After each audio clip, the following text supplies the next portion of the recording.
Hello, I'm Gerard Newman. Let me ask you, if you're faced with the word sex, what immediately comes to mind? The sex act or gender? Let me ask you something else. If you're faced with the word homosexual, do you think it means having sexual desire for those of the same sex, or having attraction or love for those of the same sex? The term homosexual can actually mean pertaining to a person of the same gender or the same sex act. But pertaining to a person of the same sex act makes no sense at all.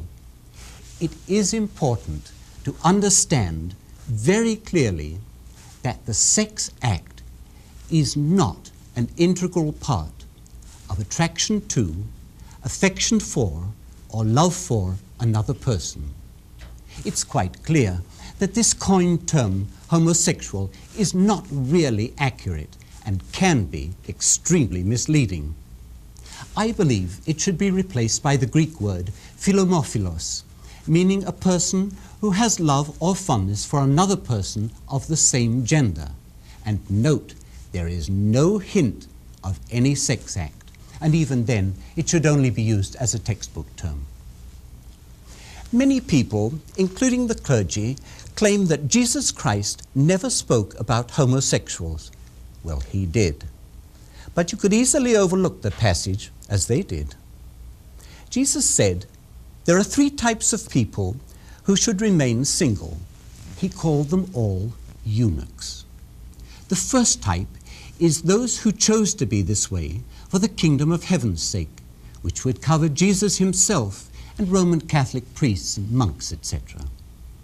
The second is those who were made single by men, which means divorced.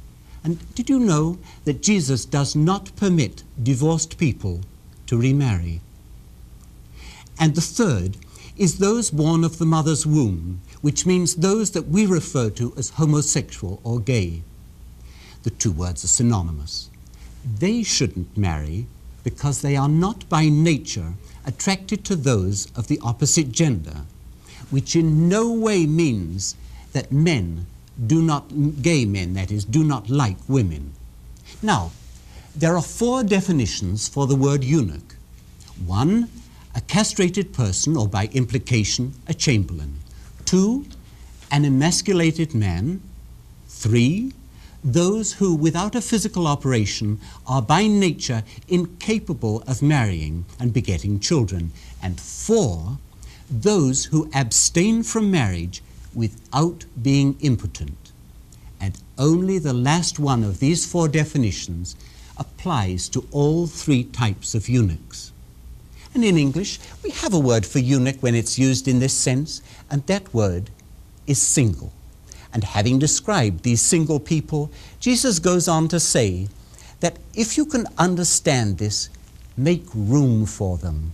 And I believe very strongly that the time has come for everyone to understand these definitions and to follow the advice of Jesus and make room for single or gay people.